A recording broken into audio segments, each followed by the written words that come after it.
Hello friends, welcome to our channel Student Parivar. आज हम अध्ययन करने वाले हैं क्लास 11th जीव विज्ञान विषय के अंदर चैप्टर 1 के बारे में, जिसका नाम है जीव जगत। तो इससे पहले हमने इस क्लास से संबंधित कुछ और इस विषय से संबंधित कुछ महत्वपूर्ण जानकारी प्राप्त हमने कर ली थी। आज हम उसी को आगे चलाते हैं। तो हम सबसे पहले जानते हैं कि जीव है क्या, जीव क्या है। तो जीव क्या है उसके बारे में जानते हैं। तो जीव वह है जो वृद्धि, जनन, उपापचय, पर्यावरण के प्रति संवेदना का पता लगाना तथा उसके अनुकूल क्रिया कर सके, वही जीव है।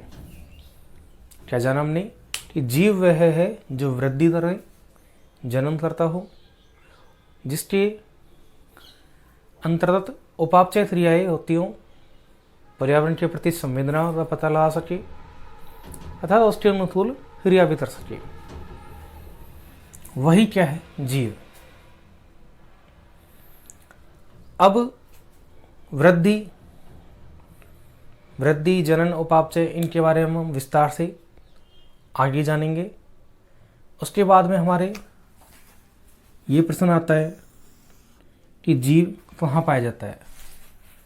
तो स्वाभाविक है कि इस प्रश्न के बारे में हम कुछ हद तक जानकारी हमें ज्ञात है कि जीव, हम जानते हैं कि जीव लगभग प्रत्येक स्थान पर पाया जाता है। जैसे कि वह स्थान चाहे समुद्र हो, चाहे महासागर या फिर मरुस्थल हो, समुद्र, महासागर हो या फिर मरुस्थल हो, यानी चाहे वो जल स्रोत हो या फिर ऐसा स्थान जहाँ पे जल बिल्कुल भी ना हो। जल स्रोत चाहे लवणीय हो या अलवणीय जल स्रोत हो, जैसे कि मीठी पानी की जो झीलें वगैरह होती हैं वो नदी वगैरह, नदी हो, या खारे पानी की झीलें होती हैं, वहाँ पर भी जीव पाया जाता है।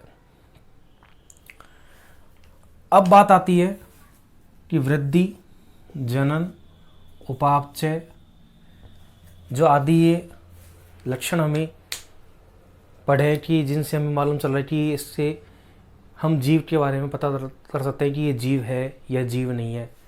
तो इनके बारे में जानते हैं। तो अब हमने जाना कि जीव के अंदर कुछ लक्षणों के बारे में जाना कि जैसे कि वृद्धि है, जनन है, उपापचय आदि ऐसे लक्षण हैं।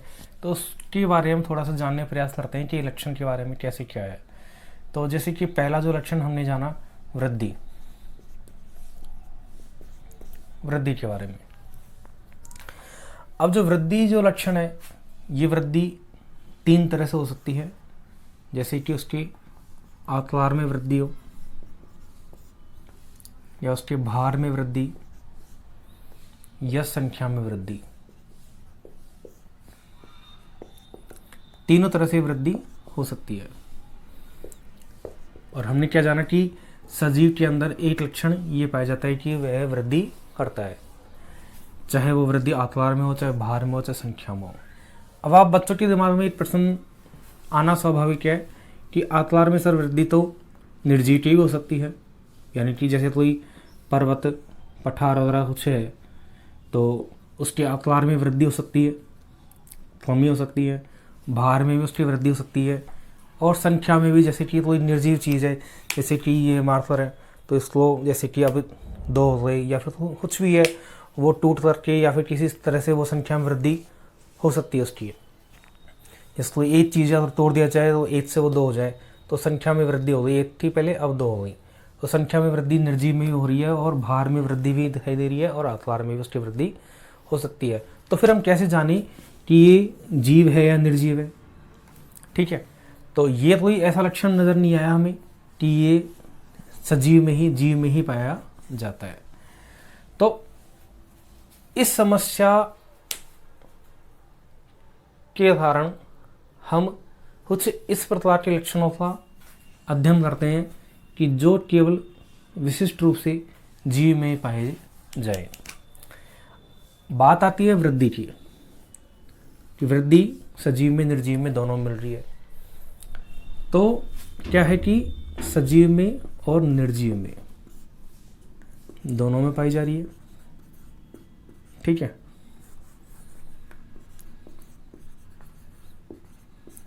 तो बेटा इसमें क्या होता है कि इसमें तो बाह्य रूप से वृद्धि होती है,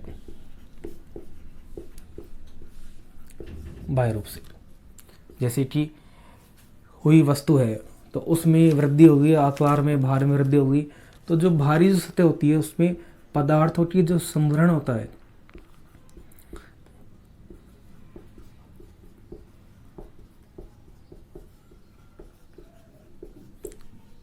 इस वजह से होती है। लेकिन जो जीव सजीव है उसमें वृद्धि होगी वो आंतरिक रूप से पाई जाती है।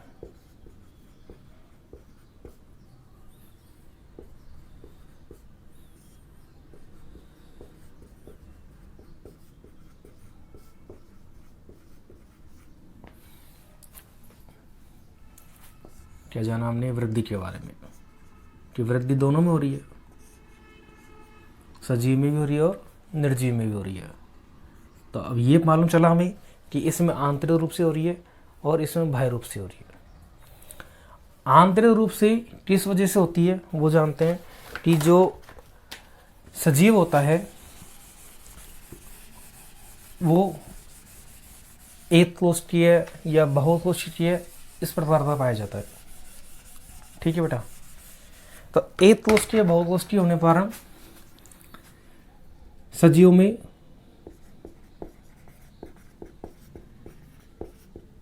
कोशिका विभाजन पाया जाता है, जिसे सेल,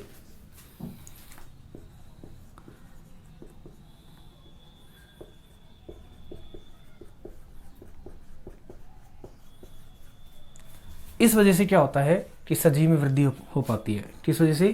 कोशिका विभाजन के कारण। जैसे कि एक कोशिका है, विभाजन हुआ तो वो दो भागों में विभाजित हो गई, 2 से 4 में हो जाए, 4 से 8 में, इस तरह से वो अपनी संख्या में उसमें आकार मात्रा में वृद्धि करती रहती है। सजीव में शरीर के अंदर कोशिका विभाजन हो रहा है, उस वजह से क्या होता है कि एक छोटा सा जो जीव होता है वो अपना आकार में वृद्धि कर लेता है और वो बड़ा हो जाता है। अब सजीव के बारे में हम एक चीज़ पहले से जानते हैं कि सजीव प्राणी भी, जैसे मनुष्य वगैरह, जंतु और पेड़ पौधे, दोनों को माना जाता है, वनस्पति। ठीक है, अब होता क्या है कि इसमें यानी कि प्राणी के अंदर जो कोशिका विभाजन है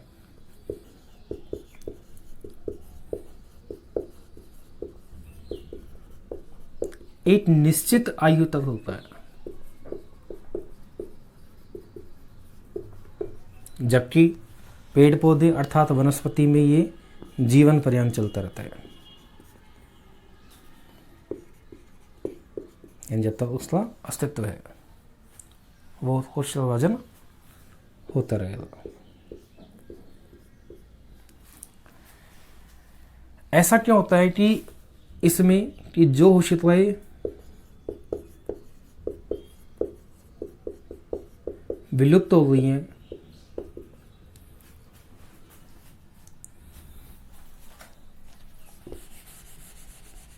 उनके स्थान पर नई कोशिकाएं आ सके।